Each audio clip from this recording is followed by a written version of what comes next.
20 years without a title, 32 years without the Carabao Cup, zero UEFA Champions League trophy, and they have won no single Europa League titles. As it stands, they sit on a zero Super Cup and zero Club World Cup. In over 138 years of existence, they have never defended a Premier League title they have won. And yet, you ask, why is Arsenal as a club and their fans so vociferous? Someone says that they have the audacity of Real Madrid, but in reality, they are just like Bolton Wanderers. Huge swipe. Take it at Arsenal fans. A fantastic midday greetings to you and yours. Of course, it is a midweek edition on the show Sport Lounge.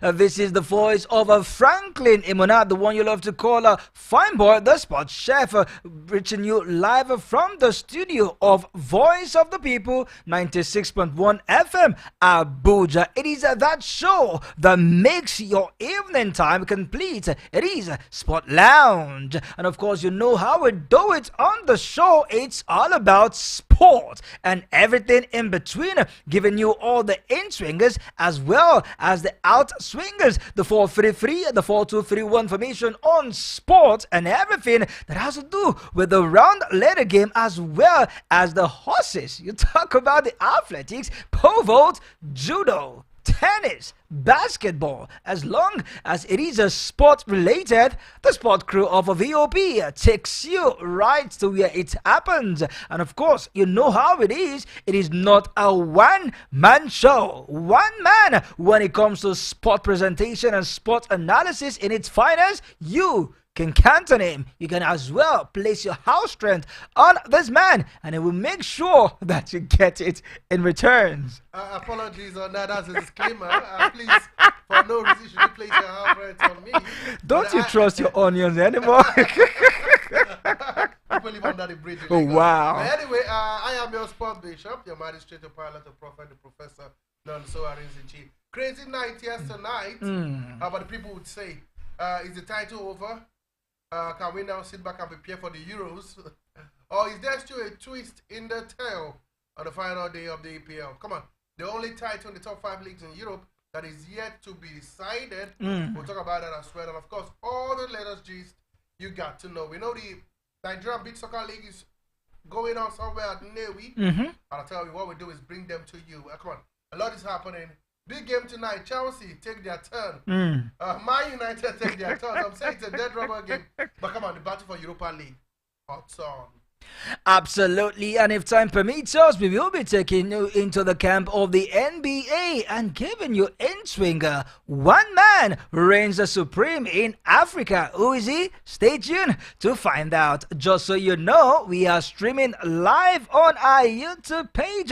Do well to rush to our YouTube page, and of course, look for the handle Voice of the People 96.1 FM Abuja. That is VOP 961 Abuja. And when you do find it, which I know you will, click on the like button, share button, and most importantly, comment on our show. And do well to subscribe to our YouTube channel so you can be christened and welcome to the Sporty family, as well as other programs right there on VOP 961 Abuja. Also, we are streaming live on Radio Garden. It is game on. Let's get into the show proper, beginning from the local scene.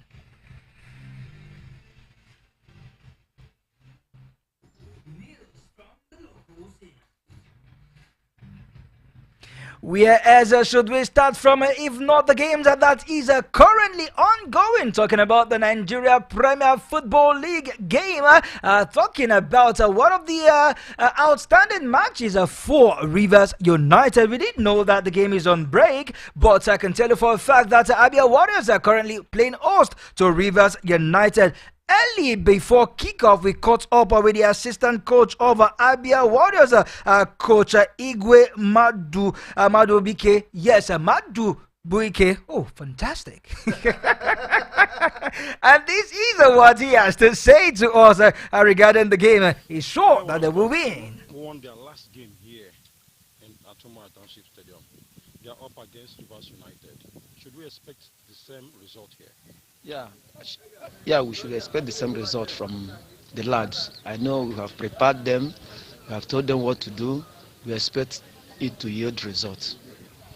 What should we expect from the players? Nothing more than win. We are going to win Rivers United. No doubt, we are not doubting about their ability because their spirit is very, very high. Knowing the team they are going to play, their spirit is very high, and they are prepared to give us the victory come Wednesday. We know that Rivers United is an experienced side, having played in the continent. Now, how will Abia Warriors approach this game? In a big game like this Rivers United, our team produce positive results because they know they are more experienced more than them, but that will not hinder them from winning Rivers United. That will not hinder them from winning Rivers United. An assistant coach with so much confidence on the team as Bishop. Looking at the head-to-head between Abia Warriors and Rivers United, Abia Warriors have been winless in their last 3 games, 2 draws and 1 defeat. Absolutely, but they're meeting a Remo Stars team that is also struggling. And the last 4 games, Rivers United, you mean? Rivers United is also struggling. They lost 2-1 to Remo Stars. Played a goalless draw with Rivers, Kwara United away from home. Got beaten again by Sunshine Stars by goal to the caught that goal by Ibrahim Yusuf in the 67 minutes.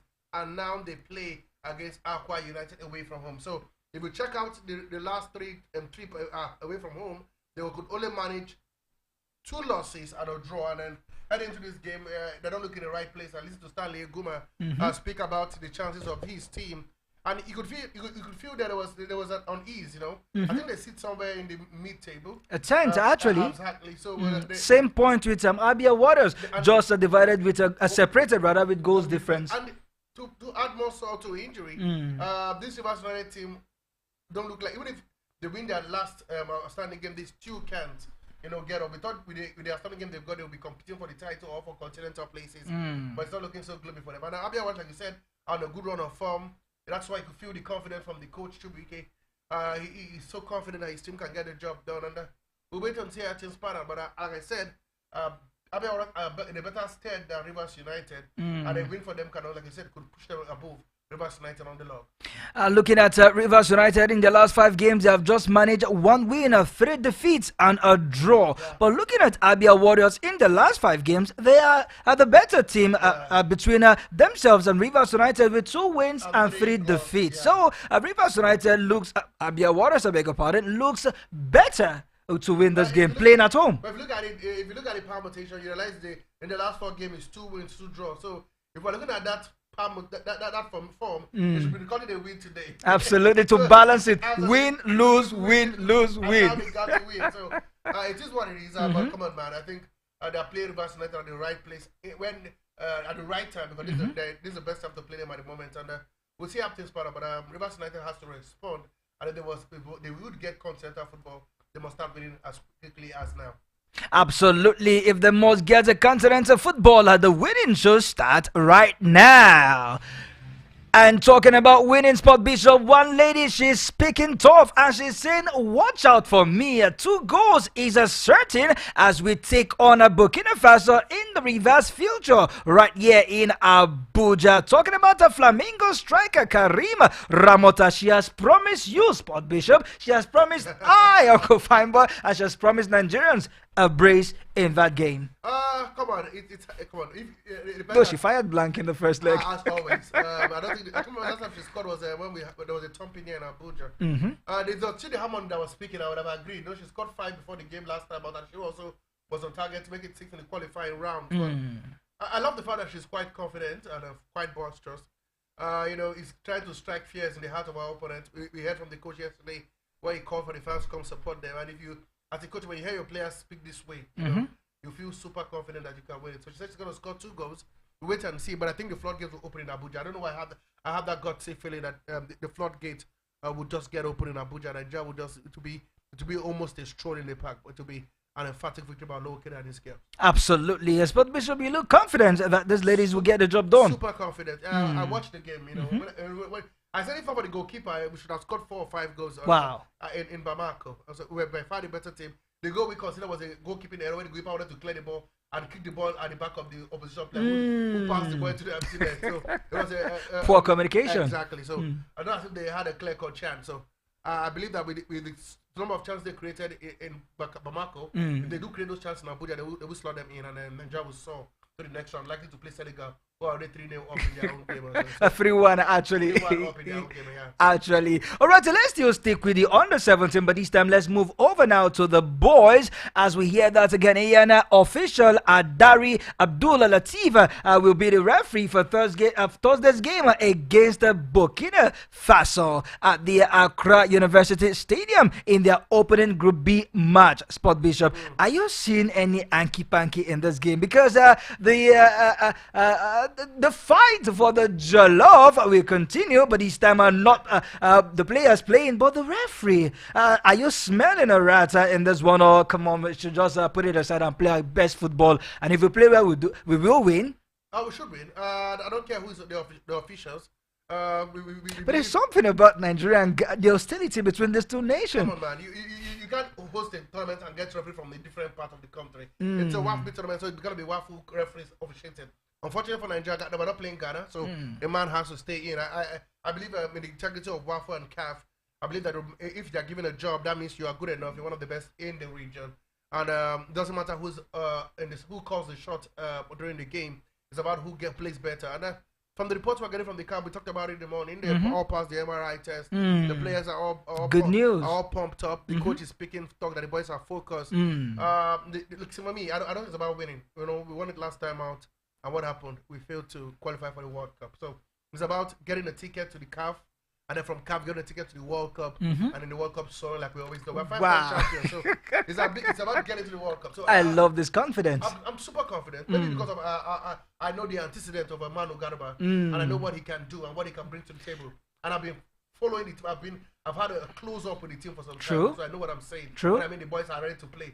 There was a bit of a glitch with the MRI debacle that happened in Abuja, but that's been sorted out. Come on, when 7 of the players, I beg your pardon, 9 of the players are from the future Eagles, it tells you that these players there's progression. There's progression, and they have played together. True. There's synergy. Exactly. So I am quite confident that they can get at least, at worst, the ticket to the CAF under 17. Looking at the under 17 team of Nigeria, Sport Bishop, aside the Super Falcons, the under 17 are the most successful team when it comes to football in Nigeria. From winning the World Cup 5 times, the most successful nation in that competition, as well as the the AFCON for the under 17, we are the most successful. So it tells you just one thing, that they've got raw talent, and that we've got young players who want to prove a point.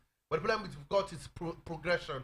How do we take them from the 17 to the 20? How do we follow up these talents? It's not about getting talent and bring them up. At their level, they can be fantastic. But if there is no proper follow-up, there's no proper developmental structure, they tend to fade away. Like, I don't want to call them now, the Chrysanthus of this one, the Stanley of Koros. Don't remind me. Exactly. So we need to... Ambrose Van Zeki. Come on, that one even played in the league. We saw him into his early and late 30s. So for me, it's about getting... players playing together and then grooming them together. I think there's talent in Nigeria. We shouldn't doubt it. The record tells a whole lot of story. In CAF, in FIFA, we're the team to beat when it comes to this on the cadet level, the 17 World Cup and the 17 age grade. 4 p.m. Nigerian time, 17th of May at the Accra University Stadium. The Nigerian team will take on Burkina Faso on the 17 team for their opening game. Latifa will work with compatriot Emmanuel Dalagbanu as his assistant referee. Number 1, and Nigerian Sakina Hamadu. He will be the assistant referee too. And Amwa Sadao Ali will become the 4th official for the game. We hope for a favorable officiating in that game. Can we just dive away from football a little bit, then come back later as we celebrate our own Aruna Kadri? This man says, I had never give up in my dreams to become successful. Having defeated top seed from the Egyptian camp, talking about Mohamed El Belai. He's the man that he defeated for love in the final 11-5, 11-6, 12-10, 12-3 to emerge as the new African Cup champion after losing the title to Egypt's Omar Hassan in 2018. Sport Bishop, after 7 years, is back to the top. I think that's my own takeaway. We know that it's a beautiful time for Nigeria tennis. Unfortunately, we didn't win the female category. It was certain Dina Mashref who won the ladies category for this year, beating our own compatriots. Egypt, who can stop Egypt in table tennis? But that's their forte. But I'm happy that it was emphatic. See, for love, like you said, totally emphatic. It showed that we wanted to win it. Though it was not Omar Assad, it would have been a sweet sweet revenge. But to beat Mohamed El Balali, his brother. A good one for Nigeria. Like we begin to count down to the Paris Olympics. Come on, it's also that we can make a good outing in the Olympics. We'll just wait and see how things pan out. Seko Torole was speaking about Nigerian chances, and look at what the boys have done. So I'm really proud of the table tennis team. I want to say kudos to the table tennis federation, but I don't know how much they put into this, but kudos to them as well. It's their sport, and wish them all the best of luck heading to the Olympics. Absolutely. All right, let's move over now to female volleyball. As one man is talking tough, talking about the coach of the Nigerian beach soccer team. The head coach of the Nigerian beach volleyball team, Kayode Ajilore, has made it clear that their main target is the Olympic ticket. The Nigerian team will resume campaign. Who resumed campaign last month, will take part in the upcoming Olympic Games qualifier slated to be held in Morocco again from June 19 to June 23. That's been the hub. I think they've been there for about a month now. And I'm talking about the fact they're on tour. They've been playing games. Kayode Ajilore has been speaking to the press. He's been talking about how prepared they are. Had some chit chat with the president of the Volleyball Federation, Alhaji Musa Nimrod, and he was also quite boisterous and confident that the team can get the job done. And that's what we're hoping. We are hoping. They've been in camp over a month, meaning the coaches would have crossed the I's and dotted the T's. And by the time the qualifier begin in proper from the 19th of June, they should have been able to get a formidable, solid team that can outbeat the best in the world. So I'm very happy. I quite agree with you. I share his optimism that the girls can do the job, because they say practice make perfect, and I'm one of those who believe in early preparation. So, and that's why for a team to be in camp over a month, tells you that they are working really hard, and they got the support of the federation as well. And the sky is established. We hope and pray we sneak that ticket in again, and we get more contingents to fly to Paris. Absolutely. Unlike South Africa, Morocco has been a very good hunting ground for our sport in terms of qualification and winning of trophies. But it seems that whenever competition is taken to South Africa, we tend to falter both in football and tennis. And what have you? Hopefully, hopefully the Paris 2024 ticket will be picked up by the volleyball team. This is their number one target, according to Kayode Ajilore. As Sport Bishop, let's remain with a women's sport. As one woman, her name is being sung everywhere, following the trajectory of a certain Desire Okparanoze, that a street was named after her in France. We hope such a gesture will be repeated. In Nigeria, here. let us rename a street after. Well, Sport Bishop, you know how she bowed out of the Super Falcons. It wasn't our own. What about Messi Akide? What about Pepe Chankwacha? Blessing Okabare. Blessing Okabare. Sport. Leave that thing first. Leave that thing first. That one is the water issue. Who left in a high, they are Kikeloma Jais of this world, the precious Dedes. Absolutely. Onome B. You took it right off my mouth. Aziza Toshuola. Even that she's still active. Come on, we can still celebrate her. Okay, we can. Oh, yes, we can. We can. But I think we need to start celebrating now. The European see how important our players are. What a year it has been for the certain lady Nadozie. What a goalkeeper she's been this year. Did you see that double save against the... it was astonishing, unbelievable. See, she had no right to get to that ball. Saved the first one, and she stood up and wow, against Paris Saint-Germain. They lost that game. But she got the man of the match of the player of the match or woman of the match. The man of the match, player of the match, whatever you want to call it. We all get the point there. Absolutely, we do. Also, she was also named the player of the year, named in the team of the year, won an award again that separate from the player of the year. Absolutely. That was a week before this week. She's won, you could say, oh, she's not won laurel, she's not won the title. But this girl took her team to the semi-finals of the Champions League. Ordinary Paris FC, you know, and to be competing against Paris Saint-Germain for the playoffs tells you where the level they have gotten. Absolutely. So, kudos has to go to her. I think the Coniums were pouring on her for the past 2-3 days. It's not enough. The NFF should write a communique about her. They should tweet and retweet and post about her because she has not only shown that she's a quality goalkeeper. You know, I did say something some few days back, and I did say she was when I jumped. At some point, I jumped praying that she was. We're praying. If she was in man, we wouldn't have the goalkeeping issue we had until a certain style of Wabali stepped into the picture. Absolutely. So, what a year she's had, and I think it started from last year. You know. Winning the most exactly and the most prestigious award for a department in the just concluded the award in Africa here hosted in Morocco, the CAF Women's Goalkeeper of the Year, December 2023. So what a year she's having, man. I wish I'm not doing it, but I think I'm winning my own award in my own area. So I'm fine. I'm good. Absolutely. But come on, what a year she's having. Spot Bishop. So there's certain Andre Onana take goalkeeping lesson from this lady. Onana was somewhere better than where she was before. So before. Let's not get ahead of what did he win? He just won the save of the week, save of the month. Oh wow! For my but come on. I will say something. I'll end with 30 seconds. Okay. Not for us not to digress. A goalkeeper is as good as his back line. How good is the Man United back line? Absolutely shambolic. But as much as I want to praise her, where the back line too has played there, but even though against Paris Saint-Germain they were non-existent, I watched the game where she made over 11 saves. But at the end of the day, Nana is as good as his defense. It's a total team package. Boring, bad Man United creates a boring, bad Onana. We'll come to that in the second part of the show. Absolutely. In the second part of the show, that is from the foreigns, and we will talk about Manchester United.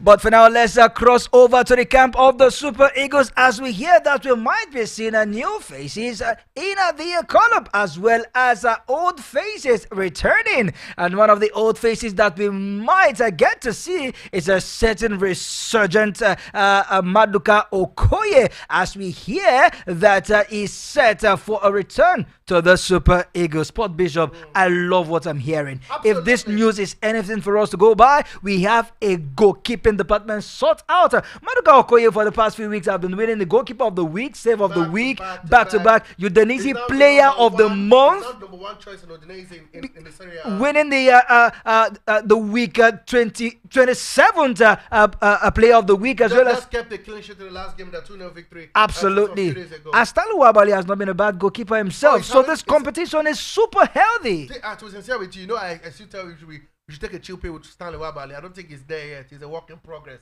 As much as I know I said it and the final it happened. As much as he's a very good goalkeeper, he's got a bright future. We should not rush him into the limelight and then he will rush out like the rest of them. I think we rushed in Maduka Okoye. He now had to go back and regroup and now he's back. Did we rush in Francis Ozor? I think the fact that he was dropped from first choice at the World Cup to third choice at the African Nation behind a certain Daniel Lakpey. And I'm sorry. I think that was what finished his career, and he hasn't gotten back to where he used to be at the World Cup when he had a great time being for the first choice. But I'm happy that there's competition. See, every good coach wants competition. I think it's a good headache for Coach Finidi George. True. You have Stan Wabali coming from a fantastic African Cup of Nations. I have a medical coach. He's having the time of his life. He's our best goalkeeper right now in Europe.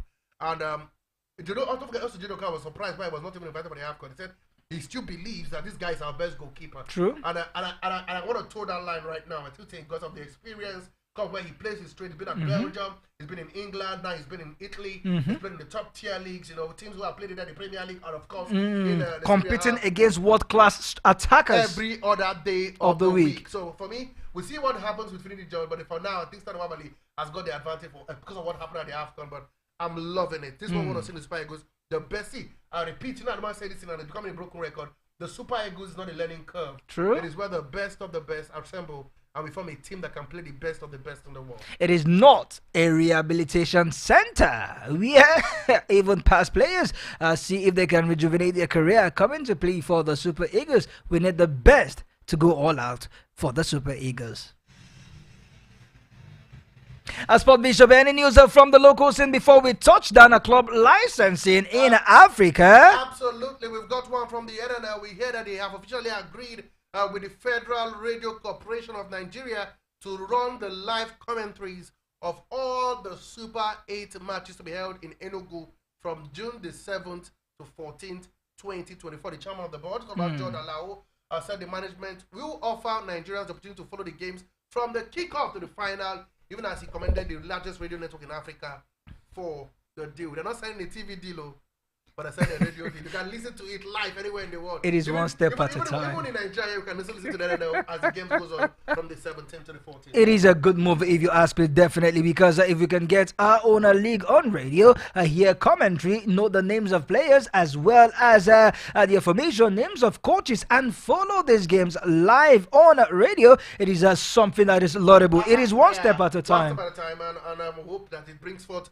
more deals, especially team, because I don't want to be here. I want to see somebody can paint a goal to be fantastic. When I see that, I'll be like, oh, is this what I was talking about? You know, the ears can be deceived, but the eyes can't be. Anyway, also we hear that the coaches in the Nigerian Premier Football League, the body itself, talking about NPLCMA, have praised the NFL for the appointment of the highly qualified and experienced coach. It's okay now. They have released a statement describing the appointment as a great choice for football, and I'm hoping that Nigerians give him orders, but including them, so that after him, other people can have chance, like Ile Chukwu and them, all of them, the Eguma. Of course. They can have a chance to also coach the Super Eagles. Of course, building their career, and of course, celebrating one of their own. It is something that the club coaches should commend the NPFL for, and that is exactly what they have done. Now, away from Nigeria, let's touch down South Africa as we hear that Coach Hugo Broos has released his players that we prosecute the game against the Super Eagles. I haven't seen these players. I begin to wonder who among these guys can actually trouble the Super Eagles. From the goalkeeping department, we have about 4 of them, with Rowan Williams leading the pack, and Bruce Buema is also there, Ricardo Goose and Veli Motgwa. Three of them were in the African Cup of Nations, especially the Rowan Williams, the penalty specialist, the captain of Mamelodi Sundowns. Of course, you have Bruce Vuma, the goalkeeper for Kaiser Chiefs as well in that team. But if you go down to the attack, you have a player playing in the Premier League that used to play in the Premier League like Foster with Burnley. They have been relegated. Come on, man. They have been relegated. They've got Percy Tau in Anali, the most expensive or the most expensive player in Africa. And don't forget, Evident Makopa, he had a great African Cup of Nations as well. And that man. Thembazweni also there in the attack. Absolutely. So they seem to have got a blend of youth and experience, the 8 guys. I was about asking you, looking at this player, Sport Bishop, is there any players or are there a group of players we should be wary of? Oh yes, I did mention Evidence Makopa, the beautiful finisher, one of the best in Africa. You've got Percy Tau. You have Tempest One, I think one of the best midfielders. He played for Mamelodi Sundowns. You have Tebo Mokwena, a free kick set piece specialist. Ronald Williams, of course, has to be a threat because the guy knows how to save a broken relationship. And we've seen that with the penalty. We thought it was only in the African competition. What he's doing in the PSL, the Premier Soccer League in South Africa, penalties after penalties, not looking like this guy is meant for the penalty shootouts. And they've got a good team, especially in their defense, where Innocent Mele makes a return as well. And of course Terence Macheko. Not forgetting Grant Kakana. At some point he was playing for Mamelodi Sundowns. A very good. He can also play in the midfield role as well, and also at the centre back. So they've got Bruce. One thing I love about him is the mixture of youth and experience. True. But mostly youth. You know, we used to hear those names of the likes of Bernard Parker, Shabalala, and the rest. Parker is still playing for, if I'm not mistaken. Of course, he plays in the PSL. Okay. Exactly. There's a certain player we know that always know how to play. Tekelo Ranti. He's still playing as well. But he said, okay, thank you very much, all the old guys. Let's get some young players. And it worked for him at the AFCON. And he went to the PSL and gathered those guys, and they are doing so well. Few players play outside the PSL, and that's because the league is one of the best in Africa. Absolutely. So I don't pray we get to the point where all our players play in the Nigerian Premier Football. But I want us to get to the point where we can say our league can compete, because At the end of the day, our better players, our goalkeeper plays in the South Africa League. We've got players who have played there from Jeremy, Greg Etafia have been there. Of course. Ejike Zoe has been there. Agbim was also at what point? He played there. You have Onyeka Chiakpan has also been there. So we have players who who have ended up playing there. Not forgetting and Dam also there. The good pastor. Sanda is there and right now. Also. And the good pastor talking about who was also vied for the NFL presidency a few times out. Peter either side also kept in the South African League as well. So it tells you all what we need to know. So I'm happy. But they've got a good team, man. I just should brace up. This is not a bad team. If this team can get them to the semi-final of the African Cup of Nations and get to win the bronze, then they should be taken seriously. And I can tell you for a fact that the Bafana are also hungry to win, or rather to play in the World Cup. Looking at time, our time is a fast spent, but just so you know, we hear that the preliminary round of the 2024-2025 inter-club competition, we hear that the African Soccer Governing Body has given attending club the deadlines are to submit, or better still, update their club licensing to meet the standard required for the full body. But for clubs that will represent Nigeria, they are yet to be determined as the league resumes after 6 match days, and the Federation Cup is still on, and it is in the round of 32. My question is, okay, let's assume now the league ends. When would they start? They first have to sign players before they do the licensing. When clubs are beginning to do the licensing, Nigeria have not even decided with teams that will make it. This is what happened when our calendar is not in synergy. South Africa calendar is sync with Europe. But they have a way of making it work. They can't we find a way to make our calendar work? Sport Bishop, we will find a way to make it work. We will definitely be right back after this commercial break. When we return, we will be looking at the game that went down at the London Stadium, home of Tottenham Hotspur, as well as games that will be going down later today in the EPL. It's all about qualification for the Europa League. Chelsea, Man United, and not Tottenham, and Newcastle will definitely be in action. Stay tuned.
Welcome back to the second half of your amazing sports show, Sport Lounge, reaching you live from the studio of Voice of the People, 96.1 FM, Abuja. Perhaps you are inside the vehicle, commercial vehicle, and you are enjoying the show alone. Come on, don't be stingy.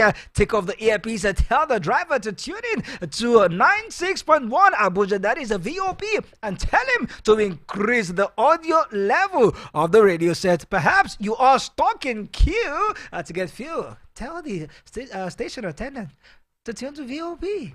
Let it be an easy move.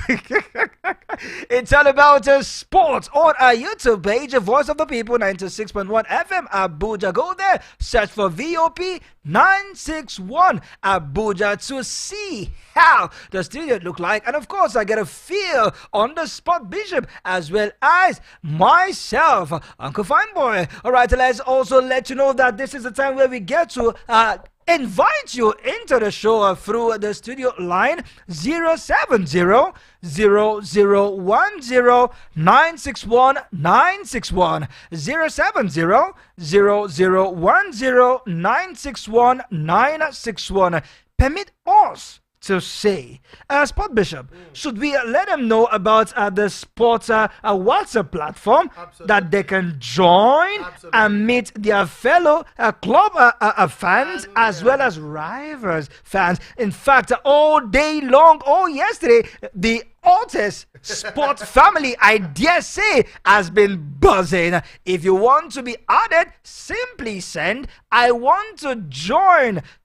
Once again, send "I want to join" to 070 3579 2743. 070 3579 2743, and you will be added to our biggest sports family, and you get to throw all the banters that you have. Good news, you have the finance boy talking about, and the bishop will be there as well to guide you through some little gist. Absolutely. Even during and after the show. So it's gonna be a joyous ride, okay? Don't forget you can also listen to us anywhere in the world. If you're in Afghanistan, in Uzbekistan, in Kyrgyzstan, wherever you are, trust me, just get to your radio garden and the Voice of the People 96.1 Abuja and listen to us live and direct. It's time to head to the foreign scene.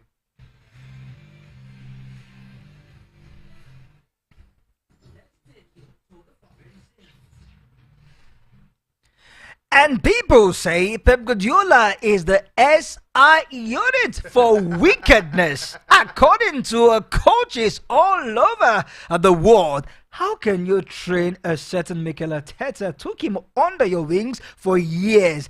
And the closest opportunity that you have to at least give him a major silverware for us now, you are making this man sweat, having sleepless nights. We saw how dramatic Pep Guardiola was last night, lying down on the ground when Ortega pulled a Colomani save.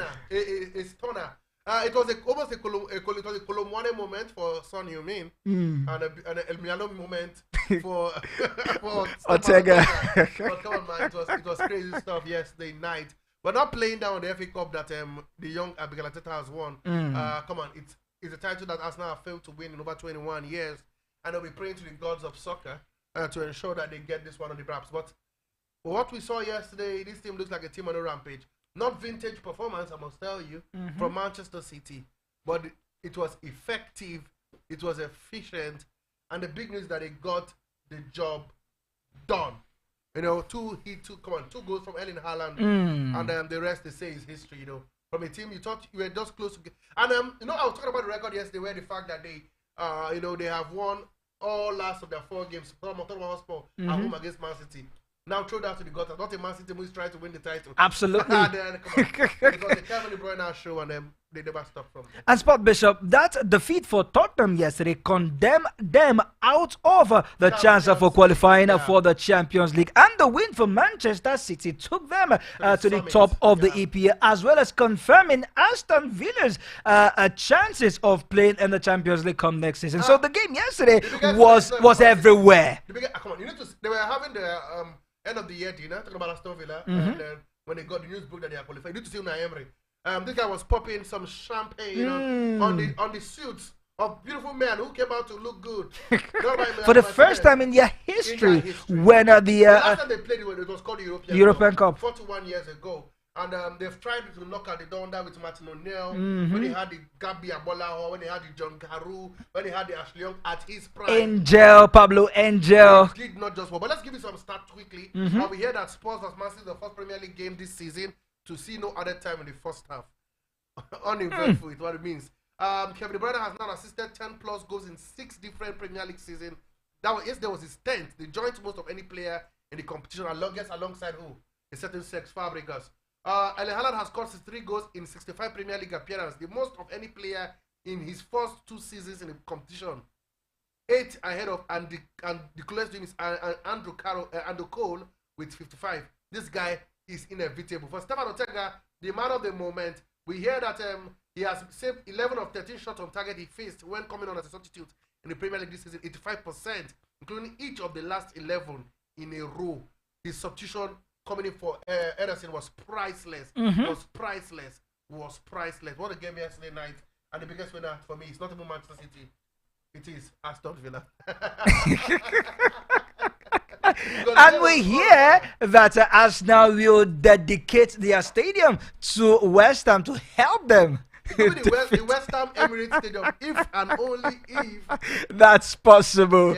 All right, away from the game yesterday, as we look forward to the games that will be going down later tonight, we hear that Manchester United at the Old Trafford will welcome Newcastle United, and Chelsea will be traveling to go take on Brighton and Hove Albion. As Sport Bishop, we hear that Rafael Varane and Anthony Martial, as well as Aaron Wan-Bissaka will be playing their last home game for Manchester United later tonight.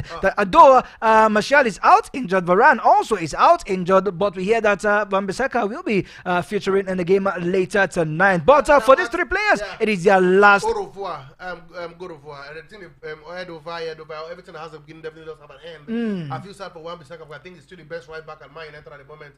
Even ahead of Diego Dallo. According to you. Exactly, but the coaches and their preference, and maybe I would have loved for him to be a bit patient to see who will be the next manager of Manchester United before making that move. But those players, like I said, will be leaving, but it's a do or die game tonight. Man United wants European football, and they must beat Newcastle to get it at Old Trafford. They've not been fantastic. I must be sincere with you. And Newcastle as well. Also, they goofed at the weekend with a 1-0 draw at home. So they want to get a win at least to cement their Europa League spot. But a lot to play for tonight. Chelsea as well are also vying for Europa League.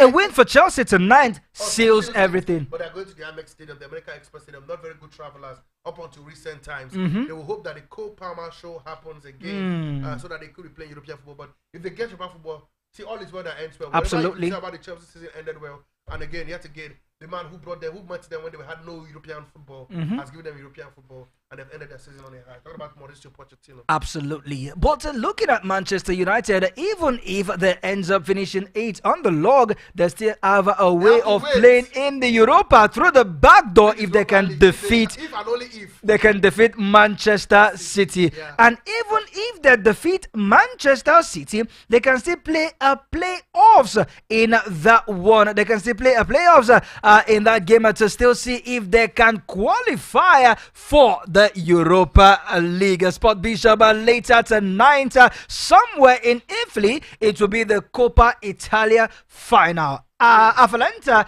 against Juventus. Our own Ademola Lookman will be featuring in this game. If he does win it, it will be his first silverware in his club career. And for Juventus, we hear that Massimiliano Allegri's position as a coach is under serious threat. I think he needs to win this one, Allegri, if he will remain the coach. The one he brought in by was Operation Save Our Season, which he did.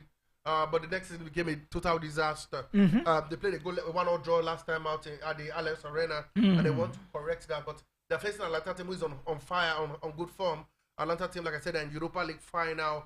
They're also in the final of Coppa Italia. They can still make it happen for them. But come on, I don't want we have to come out smoking in this encounter. I want to see how things pan out, but maybe I want to root for my Nigerian brother. Hopefully, he gets his first taste of silverware, and then maybe play spoiler to Leverkusen. Who knows? Gasparini could end the season with winning the double. Yeah, who would have thought that at the start of the season? Looking at the way they started the season in a very cracking note. But like I said, let's see. The league, I've learned something in football that the season is a marathon. It doesn't matter how you start. Mine United started so well, and this is where they are. They started so badly. But this is where they are. Atlanta's were not the best of starts, but look at where they are. They're ending in a high. Exactly. Arsenal started so well, and look at where they are. Oh, come on. It just have a way of bringing Arsenal, Sport Bishop. It just has to be what it is. So, it's a marathon. But for me, I would want a certain Ademola Lookman to win the trophy tonight and lose the final against Bayer Leverkusen. Exactly, Nathan Thaler. I want the Nigerian brothers to share the trophy. Let it go round. Let it go round. It doesn't matter. The cup's not enough. I'll win the treble. But anyway, let the best team win tonight, and I'm bracing up a beautiful game here. I'm telling you, we're waiting for. I think that's the game of the night.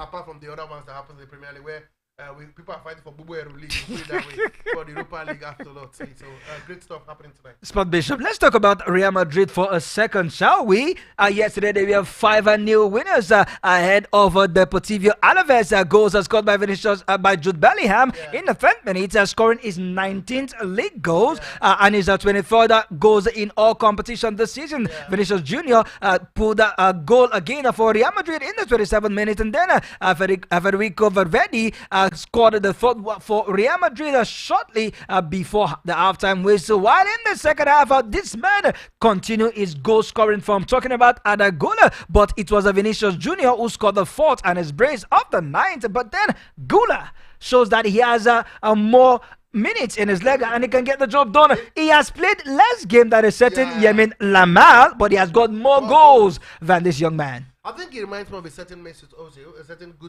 Gutierrez. With that left foot. Absolutely. He's got this ability to create a lot of chances. See, his time would come. I know it's not easy not playing regularly, and you want to play and you want to play, but there's always a guy in front of you. There's a Cruz, there's a Modric, there's there's a Jude Bellingham who, like you said, has a cracking season, 23 goals, 13 assists, 19 in La Liga.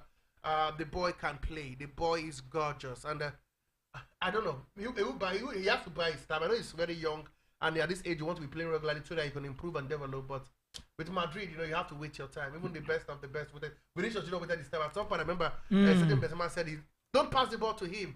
He's playing against us." Fast forward 2 years later, he's a Champions League winner and he's verge of winning it again. Absolutely. A certain Mendy also was. He waited for his time when Marcelo was there, and now he's now the mainstay. So absolutely. Patient boy, but there's a lot of talent in there, I tell you, for Odagula. Games will continue in the Spanish La Liga as Rayo Vallecano will welcome Granada, Sevilla, and Cadiz as a date. Celta de Vigo will welcome Atletico Bilbao, while Atletico Madrid will travel to go take on Getafe at 9 p.m. It is already half time in the game between Abia Warriors and Rivers United. And guess what? That game is still goalless.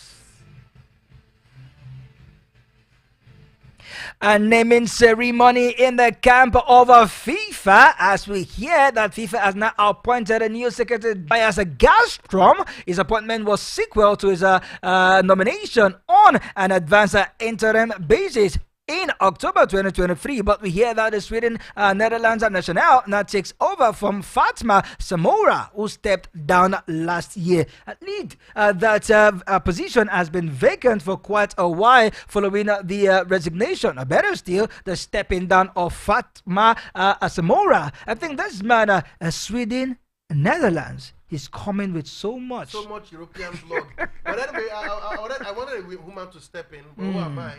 When Fat Samora, who's an African, I know stepped down, we expected that maybe someone from Africa would take up that position, a lady, but we've seen it finally, it's given to Matthias Gafstrom. So I wish him all the best of luck in his endeavor. Hopefully he brings good tidings to FIFA. Absolutely. He was there on an interim basis, but now it has been permanented. Good one for this man, and of course I will wish him all the best and a good time working with FIFA.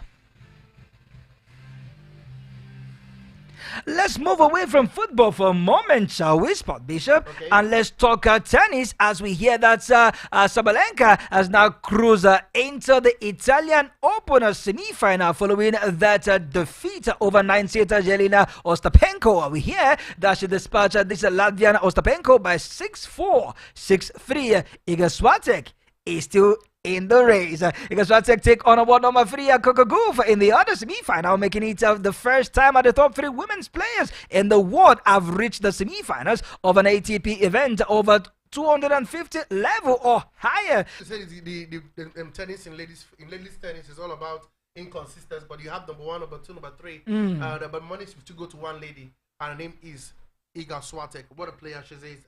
She'll play Coco Gauff next. I think she'll get past Coco Gauff. Unfortunately, Coco Gauff, better luck next time ahead. And she'll get past Jelena Ostapenko in the final and win it. But that's my own take. You are seeing Iga Swiatek already lifting the trophy. Yes. Oh, yeah, she's been on a good reign of form. And then when she gets to the semi-final places, she tends not to lose games. But a lot to play for.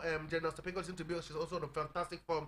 You know, to get past Sabalenka, to get past Ostapenko 6-2, 6-4 in straight sets is something very commendable. And same for Iga Swiatek. She has also been on fire. But at the end of the day, you know, only one person can win the ATP, and then wait and see. But I think I should tip Iga Swiatek to win this one. Okay, away from that, in the NBA, Denver Nuggets have shown that they are more hungry to win these Western Conference tie against the Minnesota Timberwolves. It was a 112-97 victory, and they now lead 3-2 in the Western Conference playoff. Nikola Jokic, this man, MVP, 40 points. MVP. Okay, I should add that. Put it MVP. Oh, wow. 3 times in 4 years, man. And that tells you why the guy is having fun. And when he came from European basketball to the NBA, him and Luka Doncic, they both said that the NBA is easy. And I'm telling you that numbers is astronomical. These guys are playing the best basketball of their life. And they are taking their team to a different level, a different style. So, like you said, Nikola Jokic 40 points again. What a player, what a player, what a player. Adding 13 assists to it has helped his team to a 3-2 lead. Same with Jalen Brunson. He got 44 points as well for his team. Talking about the New York Knicks, where they beat the Indiana Pacers 121-91. They also take a 3-2 lead. I tell you, the series is hotting up, and this is why we love the semifinals. Both teams, or the 4 teams, are vying to be in the final of the conferences, and that's why we love the NBA. A lot of more basketball to come. Action that will definitely resume tonight as the other conferences will get on the way. Trust us, bright and early 8:30 a.m. tomorrow. We will be giving you updates on the games that will be going down later tonight. But finally on the show, we hear that tennis great Serena Williams will host the 2024 ESPYs in July. ESPN has announced that we hear that the 23 times Grand Slam champion who retired after the 2022 U.S. Open is widely regarded as one of the greatest tennis players of all time, as she will take the stage July 11th at the Dolby Theater in Los Angeles. She's not taking hosting duties. Wow. After retiring, but come on, there's this life after sport, and I like the way she's gradually getting out of sport and making herself still important. Perhaps she can run commentary. At some point, maybe in tennis, and maybe at some point become a coach like her father. Maybe at some point, create the next Serena Williams. But I think I'm happy that she's taking it seamlessly to life after tennis, and I'm really happy that for someone who was there for so long a time, I'm happy she's doing so well. Before we delve out, let's let you know as well that the inaugural Women's World Club Cup will take place in January and February 2026. That's according to FIFA. We hear it's going to be a 16-team tournament that will be held every 4 years and fall during the domestic season of the European League between the Women's Champions League group stages and the knockout round. So, as much as we're having a Club World Cup that is now full of 32 teams, the women also be having their own for the first time as well, but this time in a tournament format as well, 16 teams vying. And just talking FIFA, we hear, I know this one is quite crazy when I first saw the news, but we hear that FIFA is working with different bodies and different groups to ensure that they play domestic games overseas. Imagine you playing the Premier League match in Enugu Stadium in Enugu, but it's a Premier League match. Trying to take games away from that domestic location to play in other places where they've got a huge fan, but I know Nigeria have got a huge fan base in the Premier League. One thing I love about the FIFA is that they love creating rules. Can these rules be followed through, or how will it affect the efficiency